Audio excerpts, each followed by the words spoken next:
मेरठ में लॉकडाउन में शराब पार्टी करने वाले अय्याशों को पुलिस ने गिरफ्तार कर लिया। सोशल डिस्टेंस कवानीन को बालाए-ताक रखते हुए ये लोग रेस्टोरेंट में शराब पार्टी कर रहे थे, साथ में हुक्का पार्टी भी चल रही थी।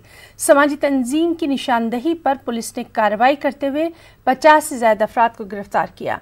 समाजी तंजीम का कहना है कि चल रही पार्टी में लड़कियों को भी शामिल किया गया था।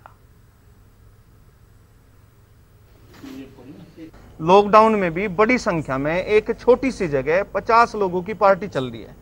पार्टी में हमने एसपी सिटी साहब को फ़ोन किया और फ़ोन करने पे उन्होंने तुरंत यहाँ के थाना अध्यक्ष जी को फ़ोन किया। थाना अध्यक्ष जी मैं फोर्स के वहाँ पे पहुँचे, हम लोग भी पहुँचे। हमने वहाँ पे क्या देखा कि शराब की बोतलें, हुक्का पार्टी वहाँ पे चल रही थी, हुक्का बार वहाँ पे चल रहा था। और अभी पिछले कुछ ही दिनों, एक हफ्ते पहले बड़ी कार्रवाई यहाँ पे 2 हुक्का बारों पे हुई। नौचंदी पुलिस और दूसरे थानों की पुलिस द्वारा इकट्ठा संयुक्त रूप से दबिश दी गई। तो वहाँ पे जो है कुछ लोग हुक्के का इस्तेमाल करते हुए मिले हैं।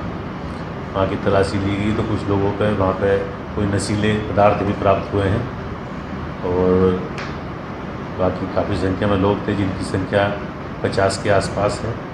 तो ये सभी लॉकडाउन का उल्लंघन करके वहाँ पे पार्टी कर रहे थे और कोई रेस्टोरेंट खोलने वाले हैं। पहले भी इनका कोई रेस्टोरेंट तलाबुलैन में था जो लड़का किला है, उनको सबको गिरफ्तार किया गया है और उनके विरुद्ध जो है उसी हिसाब से जो कार्रवाई, कानूनी कार्रवाई अमल में लाई जा रही है। हिंद चीन